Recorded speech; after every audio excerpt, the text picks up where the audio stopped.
최근 일부 커뮤니티에서는 70년대 일본에서 북한으로 건너간 제1교포 김주성 씨의 북송 스토리가 화제입니다. 그는 2017년 방송된 이제 만나러 갑니다 271회에서 자신이 겪은 북송 당시의 이야기를 풀어놓았습니다.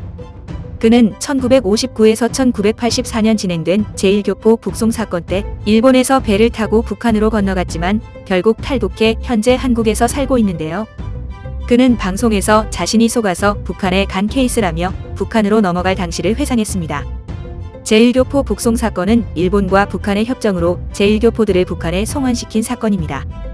당시 일본의 입장에서는 제1조선인들이 골칫덩어리였습니다.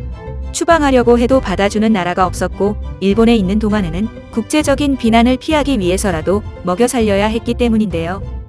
마침 북한에서는 50년대 후반 김일성 반대 세력들이 모두 숙청되면서 이를 메꿀 막대한 인력을 끌어올 방법이 필요했고 결론적으로 일본과 이해관계가 맞아 제1교포 북송은 급물살을 타게 됩니다.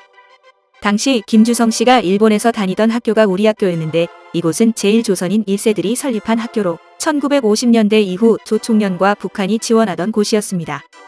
그는 재학 시절 교실마다 김일성 사진이 걸려 있었다며 그곳에서 혁명 역사를 배우고 김일성 우성화 교육을 받았다고 전했는데요.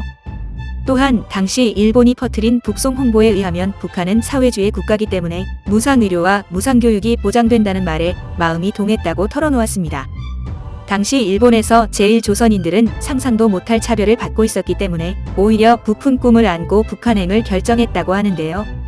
하지만 이틀의 항해 끝에 도착한 북한의 실상은 참담했습니다. 김주성 씨는 충격이 장난 아니었다며 청진항에 도착할 때만 해도 북한 미녀들의 환대의 유토피아를 만난 듯 했으나 북한 주민들을 가까이서 보고는 깜짝 놀랐다고 말했습니다.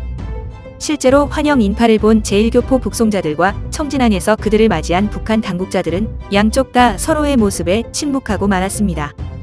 제1교포 북송자들은 환영 인파들의 꾀죄죄한 모습에 충격을 받았고 북한 당국자들과 환영 인파들은 다양한 옷을 입고 있는 제1교포 북송자들이 일본에서 차별받고 고생한 사람들이 아닌 마치 하늘에서 내려온 사람들이라고 생각했다는데요. 김주성 씨는 당시 일본은 이미 경제성장을 이뤘기 때문에 그때 일본에 나이키도 있었고 저는 햄버거도 먹었는데 북한 사람들은 우산이 없어 가마니를 뒤집어 쓰고 있었다고 증언했습니다. 뿐만 아니라 역사책에서만 보았던 고무신을 신고 있었다며 말도 안 되는 풍경에 충격과 공포를 느꼈다고 말했습니다. 부모의 만류에도 불구하고 북한행을 택했던 한 제1교포 탈북자의 증언에 따르면 청진항 부두에 접안할 무렵 선착장에서 고함을 지르던 조선학교 선배가 있었는데 먼저 북송선을 타고 북한에 도착했던 그는 배에 타고 있던 이들에게 북한 군인들이 못 알아듣도록 일본어로 내리지 말라 돌아가라고 외쳤다고 합니다. 청진항에는 우는 사람들이 속출했고 다음 배로 일본에 돌아가게 해달라고 비는 사람들이 몰려들었습니다. 하지만 그들은 모두 정해진 지방으로 보내졌습니다. 결과적으로 북송을 선택한 이들은 대부분 일본에 남아있는 이들이나 한일 국교 정상화 이후 귀국한 이들보다 못한 비참한 처지에 놓이고 말았습니다. 순혈주의로 악명이 자자하던 북한에서는 제1교포조차 제3계급, 즉 노예나 다름없었던 것입니다. 오늘날에도 북한에서 이들은 제포, 반쪽발이라는 비칭으로 불리며 북한 사회에서 차별을 받고 있습니다.